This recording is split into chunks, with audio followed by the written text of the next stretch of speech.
มันแสดงถึงน้ำใจรักษาอันเป็นมรดกและเป็นมูลเชื่ออันประเสริฐแห่งความพิลาภาญที่พ่อแม่ปู่ย่าตายายผู้กล้าหาญได้ถ่ายทอดมาไว้ให้แก่พวกเราข้างเทิงนี้เป็นทัศนะและคำเว้าของท่านมหาศิลาวีระวงศ์ที่ข้าพเจ้าทราบซึ่งในยะช่วงปี 1977 ถึงปี 1983 ซึ่งกระทรวงศึกษาธิการไทยการให้คำปรึกษาของฐานผู้มีวงวิจิตรและมหาศิลาวีระวงศ์ได้เฮียงและจัดพิมพ์ปึมไวยากรณ์ลาวสำหรับโรงเรียนสามัญศึกษาของม .1 ม .2 ม .3 ของอ .1 อ .2 อ .3 เพื่อใช้ในขอบเขตทั่วประเทศในระบบใหม่ของพวกเราทางทั้งหลายทุกประเทศในโลกย่อมมีหลักฐานปากเว้าและขีดเขียนของตนเองอันเป็นหลักภาษาของตนเพื่อแสดงสำเนียงศักดิ์ศรีและเกียรติของศาสตร์ตนและแสดงถึงความเป็นเอกลักษณ์ทางด้านวัฒนธรรมของตนเคียงคู่กับเอกลักษณ์ทางด้านการเมืองเศรษฐกิจและอื่นของศาสตร์ประเทศลาวเฮาได้ตกเป็นเมืองคืนเมืองซวยของต่างชาติเปลี่ยนไปเปลี่ยนมาหลายเถื่อเป็นเวลายาวนานหลายศตวรรษ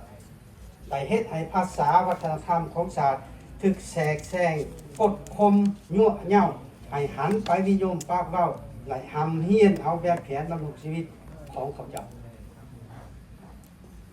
สมัยอาณาจักรล้านสร้างคือได้ว่าอักษรลาวได้เจริญสามารถบันทึกภาษาลาวได้อย่างครบถ้วนซึ่งแสดงออกอยู่ในหนังสือภูไวลานในศตวรรษที่ 15-16 เช่นเรื่องสังสินไซการละเกตแตงอ่อนเท่าหงเท่าเจืองและอื่นๆหลายๆอย่างล้วนแต่เขียนด้วยตัวหนังสือลาวในระยะที่ต่างดาวเวียดยึดเป็นหัวเมืองขึ้นอักษรลาวถูกเยียบย่ำเกือบสูญหายแต่บรรพบุรุษศาสตร์เฮา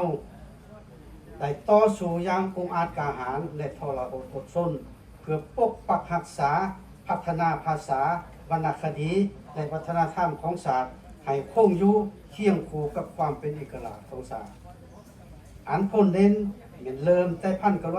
1924เป็นต้นมาโดยมีเจ้าเพชรฉลาดได้นำพาบรรดานักปราชญ์อาจารย์ลงลึกค้นคว้าต่อสู้เพื่อปกปักรักษาและพัฒนาภาษาและวรรณคดีลาวให้สมบูรณ์ยิ่งขึ้นดังที่ฐานผู้มีวงวิจิตรได้เขียนไว้ในปึมความทรงจำของชีวิตเฮาในขบวนวิวัฒน์แห่งประวัติศาสตร์ของประเทศเฮาว่าหวดเดือนธันวาคม1927เฮามีอายุ18 ปีกว่าเฮาเสงเป็นนายภาษาฝรั่งใดและวันที่27เดือนธันวาคม1927ได้ถูกแต่งตั้งให้เป็นนายภาษาฝรั่งอยู่โรงการผู้ใหญ่ที่เวียงจันทน์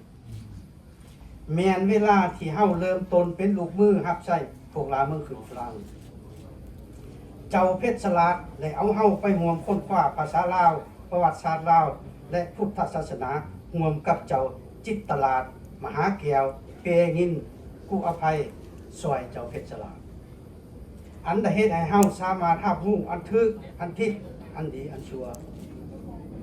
ผ่านผู้มีวงวิจิตรเหตุการณ์รับใช้ระบบการปกครองแบบหัวเมืองขึ้นของฝรั่งในระบบราชาธิปไตยโดยมีเจ้าเพชรฉลาดเป็นผู้อุ้มสู้ได้เดินตามสายการปกครอง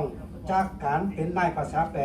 กล่าวเป็นเจ้าเมืองเจ้าแขวงและเป็นพญาผู้มีวงวิจิตร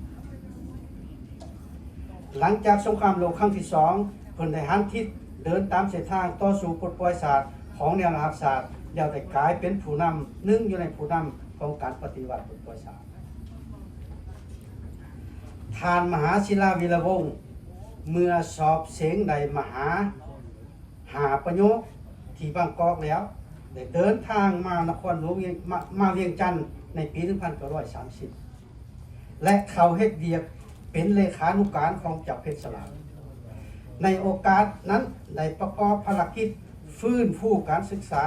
พุทธศาสนาภาษาลาวและวรรณคดีลาวทานได้พร้อมกับวรรณภูมิศาสตร์ต่อสู่ตานกับพวกที่ยักเอาภาษาละแตง มาแทนตัวอักษรลาวในสุดปีที่30ทานต่อสู้เพื่อเอาภาษาลาวเป็นภาษาทางการในระยะสงครามโลกครั้งที่2ทานได้เป็นนักเคลื่อนไหวในขบวนการลาวอิสระและประกอบส่วนในขบวนการประกาศเอกราช12 ตุลา 1945เริ่มแต่ปี 1950 จนถึงปี 1975 ประเทศเฮามี2เขต2กำลังคือเขตปกครองของรัฐบาลราชอาณาจักรลาวและอย่างอื่นว่าฝ่ายรัฐบาลมีจันทร์และก็เขตปลดปล่อยของในรหัสศาสตร์ซึ่งเริ่มจากแขวง2แขวงเต่าโฮมเส้นหัวพันพงศดีต่อไปแต่ปลดปล่อยถึง3/5ของดินแดนทั่วประเทศอยู่เขตปลดปล่อยของในรหัสศาสตร์ได้มีการขยายการศึกษาอย่างแข็งแรงโดยจัดตั้งการสอนการเรียนเป็นภาษาลาวในทุกชั้นทุกสายทางผู้มีวงจิตทั้งเป็นผู้นำของในรหัสศาสตร์ทั้งได้รับการมอบหมายจากศูนย์กลางให้ค้นคว้าแต่งปืนไวยากรณ์ลาวเพื่อรับใช้ภารกิจศึกษาทั่วเขตปลดปล่อยซึ่งการศึกษาและแนะนำยึดเอาลักษณะศาสตร์วิทยาศาสตร์มหาชนและได้ประกาศใช้ในปี 1967 ในระยะดังกล่าวเจ้าสุภานุวงศ์เป็นผู้เยี่ยมปืนประธานุกรมภาษาฝรั่งลาวและเวียดนามเพื่อใช้ในทุกเขตปลดปล่อยท่านมหาศิลาวีระวงศ์เพิ่นสืบต่ออยู่เมืองหลวงเวียงจันทน์เพิ่นบ่เดินตามเส้นทางเป็นนักการเมืองของระบบการปกครองฝรั่งและระบอบราชอาณาจักรเพิ่นสืบต่อร่วมกับผู้ทรงคุณวุฒิและนักปราชญ์อาจารย์ที่รักษาต่อสู่ปกปักรักษามรดกทางด้านวัฒนธรรมภาษาวรรณคดีลาวเริ่มแต่การสร้างตั้งคณะกรรมการวรรณคดีลาวในปี 1951 ท่านมหาศิลาวีระวงศ์ได้ถูกแต่งตั้งเป็นกรรมการและเลขานุการทั้งได้รับการมอบหมายให้เป็นผู้ปรับปรุงหลักไวยากรณ์ภาษาลาวจากปี 1950 มายังปี 1954 1972 และ 74 ทั้งเป็นผู้เฮียงจัดแต่งปืมวัจนานุกรมภาษาลาวฉบับทับอิฐของประเทศลาวซึ่งกระทรวงศึกษาของรัฐบาลราชอาณาจักรได้ประกาศใช้อย่างเป็นทางการท่านมหาศิลาวีระวงศ์ได้ริศนาหนังสือวรรณคดีบูฮานมาเป็นอักษรลาวทันสมัยหรือว่าสมัยใหม่ในหลายเรื่องเช่นเรื่องสังสินไส้นางตันไต้เสียวสวัสดิ์เท่าหุงเท่าเจืองและอื่นๆนับเป็นหลายห้อยอันนี้ข้าพเจ้าบ่สามารถเท่าได้หมดเนาะเพิ่นยังเป็นอาจารย์สอนภาษาบาลีอยู่โรงเรียนสงฆ์และเป็นผู้แต่งตำราเรียนภาษาบาลีและทั้งเป็นผู้แต่งปืมพงศาวรดาวหัวทำอิฐที่พิมพ์โดยกระทรวงศึกษาภายหลังสถาปนาสาธารณรัฐประชาธิปไตยประชาชนลาว2 ธันวาคม 1975 ท่านมหาศิลาวีระวงศ์ได้รับหน้าที่เป็นพนักงานเชี่ยวชาญให้แก้คำปรึกษาแก่กระทรวงศึกษาในการเฮ็ดเฮียงและจัดพิมพ์ปืมไวยากรณ์ลาวเพื่อนำใส่เอกภาพในตัวประเทศดังที่ข้าพเจ้าได้กล่าวไปแล้วในเบื้องต้นเว้าได้ว่าตลอดชีวิตของท่านมหาศิลาวีระวงศ์ได้อุทิศตนเพื่อการฟื้นฟูภาษาลาววรรณคดีลาวและอักษรลาวเพิ่นได้สร้างผลงานที่เป็นมรดกอันล้ำค่าทางด้านวัฒนธรรมไว้ให้คนรุ่นหลังสืบทอดสมแล้วที่เพิ่นได้รับนามยศจากพรรครัฐบาลให้เป็นศิลปินแห่งชาติผู้สนิยบุคคล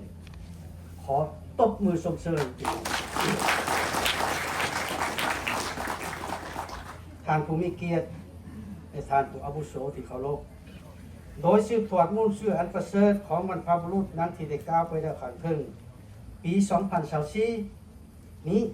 ทางกระทรวงศึกษาได้นำพาสถาบันค้นคว้าวิทยาศาสตร์การศึกษาและคณะครูอาจารย์ผู้อาวุโสด้านภาษาปรับปรุงคืนสำเร็จปืมไวยากรณ์ลาวซึ่งนายกรัฐมนตรีได้ออกดำรัสประกาศใช้เมื่อวันที่ 19 เดือน 7 2024 และปัจจุบันกำลังคุ้นเขียวเหียดเอี้ยงวัจนานุกรมภาษาลาวฉบับทางการคาดว่าจะสำเร็จในมม.นี้แล้วก็สิ่งอย่างยิ่งประธานห้องรัฐมนตรีกระทรวงศึกษาก็มาหมุนน้ำพวกเฮา แล้วก็หลายครั้งพวกเฮาไปสัมมนาอยู่อันทาราดเกี่ยวกับเรื่องนี้ท่านผู้อาวุโสและท่านที่ฮักแพงทั้งหลาย ผลงานและคุณงามความดีของท่านมหาศิลาวีระวงศ์ก็คือบรรดาบรรพบุรุษผู้รักษาจะยืนยงอยู่ในภารกิจแห่งการปกปักรักษาและสร้างสาประเทศชาติของพวกเราตลอดไปข้าพเจ้าขอขอบใจ